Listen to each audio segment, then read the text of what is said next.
bellow. Get ready for a spooky, silly story. It was a dark and stormy night. ... Just kidding. It was a super sparkly night, and the moon was shining like a giant banana in the sky. Kevin, Stuart, and Bob were tucked into their beds, dreaming of, well, bananas. Suddenly, a loud crunch echoed through Gru's lab. Bob's eyes popped open. Another crunch. Stuart sat up, his one eye wide with surprise. A third, super loud crunch. Kevin leaped out of bed, grabbing a flashlight. What was that noise? It sounded like someone was eating. The moon? They tiptoed to the window. Something was wrong. The moon, their beautiful, banana-like moon, had a giant bite taken out of it, and another. Chunks of glowing moon rock were disappearing. Bob pointed a shaky finger. Moon? Kevin looked through his binoculars. He gasped. A giant, shadowy creature with googly eyes and a massive mouth was floating in the sky, munching on the moon like it was a cosmic cookie. This was the legendary midnight moon. If it ate the whole moon, how would werewolves howl?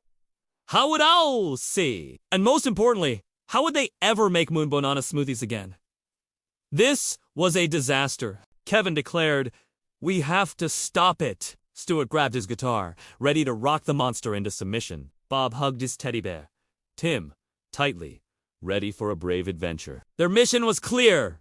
Save the moon. They snuck past a sleeping Kyle, Gru's, dog thing, and into the garage. They needed a rocket. A fast one. They found Gru's old, slightly rusty, banana rocket 500. Perfect. But wait. The key was missing. They searched everywhere. Under greasy rags, inside old paint cans. Nothing. Bob, looking for a snack, opened a box of emergency bananas. And there it was, taped to the biggest banana. The key. With a sputter and a pop, the banana rocket blasted off. To the moon, Kevin shouted. They zoomed through the stars, dodging space cows and floating rubber chickens. It was a wobbly, bumpy ride. Stuart got spacesick and turned a little green. Bob was having the time of his life, pointing at all the sparkly star things. Ooh, pretty, he giggled. As they got closer, the moon muncher looked even bigger and scarier. It had long, wiggly arms and was slurping up moon dust like spaghetti. They had to get its attention. But how? Stuart had an idea. He plugged his electric guitar into the rocket's dashboard. Get ready for the loudest concert in space history. Stuart shredded a wild guitar solo, twang, screech, what? Wah-W-A-H-wah! The sound waves vibrated through space. The moon muncher stopped mid-munch. It turned its huge, googly eyes towards their little rocket. It did not look happy. It looked annoyed. It swatted at them with a giant, wiggly arm. Evasive maneuvers, Kevin yelled, yanking the steering wheel. The rocket did a loop-de-loop. Bob cheered. Again. The monster swatted again, narrowly missing them. The rock music wasn't working. They needed a new plan. Fast? Kevin looked at their fuel gauge. It wasn't a normal fuel gauge. It was a banana meter, and they were running low on banana power. That's when Bob had his brilliant idea. He held up Tim, the teddy bear. The moon muncher paused again. It tilted its head. Bob then pulled out his secret weapon, a small, slightly squished banana from his pocket.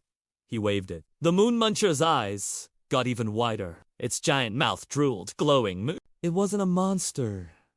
It was just a giant, hungry space baby. And it didn't want the moon. It wanted a banana. Kevin stared. Stuart stopped playing his guitar. It all made sense. The moon looked like a banana. The creature wasn't evil. It was just confused and very, very hungry. But they only had one small banana, and the rocket was running out of fuel. Kevin saw the emergency banana box in the back. Bob, Stuart, get the bananas! They formed a chain, passing banana after banana to the cockpit. Kevin opened the cargo bay doors. "Fire the banana cannon!" he commanded. There was no banana cannon. Stuart just started throwing them, one by one, at the giant space creature. The moon muncher caught the first banana in its massive mouth. Its eyes lit up with joy. It gobbled it down and then looked at them, holding its hands out for more. They threw another and another. The creature was so happy, it started doing a little wiggle dance in space, completely forgetting about the moon. While the monster was distracted, Kevin steered the banana rocket around it, heading for the big bite mark on the moon. They had to fix it. Stuart remembered seeing a tube of Gru's instant hole filler in the rocket's glove box. It was super duper extra sticky. They landed the rocket next to the giant crater. The gravity was all floaty and weird. Bob did 3 backflips before landing on his head. B-A-O-ing! Stuart, holding the giant tube of goo, floated out of the rocket. Kevin directed him. A little to the left? No, the other left. Stuart squeezed the tube, and a massive blob of sparkling, sticky goo filled the hole in the moon. They patched it up perfectly. It looked almost as good as new, just a little goo-ya-zamum. Munye, having finished all the bananas, let out a happy little burp that echoed through the stars. It waved a wiggly arm at them, as if to say thank you, and then floated away, probably to find a nap planet. Mission accomplished.